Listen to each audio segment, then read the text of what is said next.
Hey guys, so recently a report came out in Brazil saying that vegetarians and vegans are twice as likely to be depressed than meat eaters, and I wanted to make this video to discuss why that is. In the study they did say that nutrition was not a factor, but this seems a bit strange to me why they would say that, and looking into the methods they only did a survey, so it's actually almost impossible to know if you're nutritionally deficient in a certain vitamin or mineral just by a guess or an intuition. So you'd have thought they would have at least done some sort of blood work, but there was nothing like that I could see there. It's just a survey. So why could nutrition make vegans and vegetarians depressed? Well, there's a few key vitamins and minerals and amino acids that we can talk about. B12 and vitamin A have key functions in the immune system. Vitamin A, some vegans can't get from beta carotene, which is what we get in carrots and vegetables, because they lack the genetic ability to convert it into the active form of vitamin A. So a lot of vegans are deficient in vitamin A.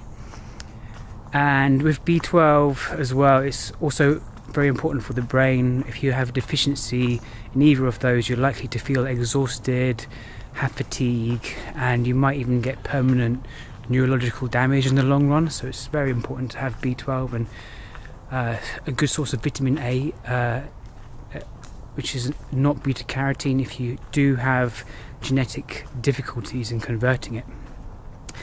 Other reasons could be iodine. Iodine normally we find in seafood. It's essential for thyroid function, and without it, again, it's going to be energy deficiency, because the thyroid hormones regulate our energy.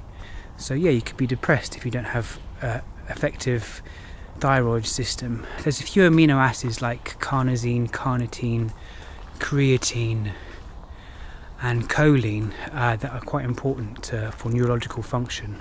Creatine helps increase the production of ATP, which is energy producing molecule, and if you have a low amount of creatine in the brain, you can have reduced function of ATP.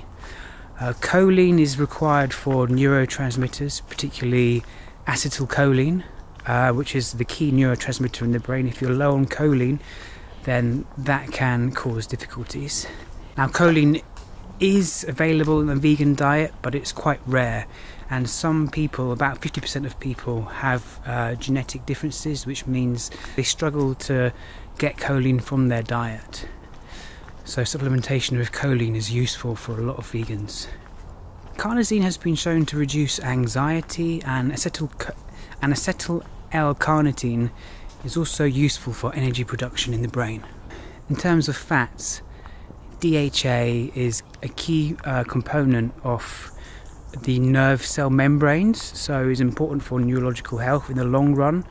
It's incredibly important for children to have enough DHA, and for adults, if you're looking to have a good functioning brain well into later life, you do need to get some DHA. We can get DHA from ALA, which is found in vegetables, but again, there are differences in our abilities to convert ALA into DHA. Some people are a lot better at doing it and some people are a lot worse. So supplementation with DHA is recommended for vegans. EPA is another omega-3 which has been shown to reduce anxiety. Large doses of about 1 gram a day have been shown to ease depression. So that can be quite expensive to find, but again, DHA and EPA are both found from algae oil extract. This is a much cleaner way of getting omega-3s because there's no mercury and other pollutants from fish. So there we are, guys. Those are a bunch of reasons why vegetarians and vegans can have depression, anxiety, fatigue. With vitamin A, it could be loss of eyesight as well. There are a lot of complications for a vegan and vegetarian diet if they are not properly supplemented or balanced. And it's very hard to get that balance and to know which particular nutrients you need for your genotype. The study of genetics and nutrition is called nutrigenomics. However, this can be simplified. There's a company called Vojo that I am a big fan of who do genetic tests, And my product Vegan Power does have all those ingredients in, apart from EPA, which has to be bought separately because it's an oil. Apart from EPA, as that's only available in oil form at the moment. Otherwise, all the other ingredients, including DHA, which can be converted to EPA by the body, so you do have a bit of it from there, are in these pills. You take 6 a day and you're sorted. Just bear that in mind, guys. If you're trying a vegetarian or vegan diet and you want to be healthy in the long run, if you're suffering any symptoms like anxiety, fatigue, try supplementation before you quit. That's all I can say. I've known many vegans that have quit, unfortunately, because of nutritional difficulties, and it's a shame, but this information is not well known. There's a lot of people that say a vegetarian or vegan diet doesn't need supplementation, but the reality is, if you want to optimize your health, it's definitely worth at least giving it a try. And it's extremely important for children. If you're having children and you're raising them as a vegan, it's essential that they have proper nutrition, especially DHA, for the development of their brains. So do keep that in mind. Sending you all lots of love, and I'll see you in the next one.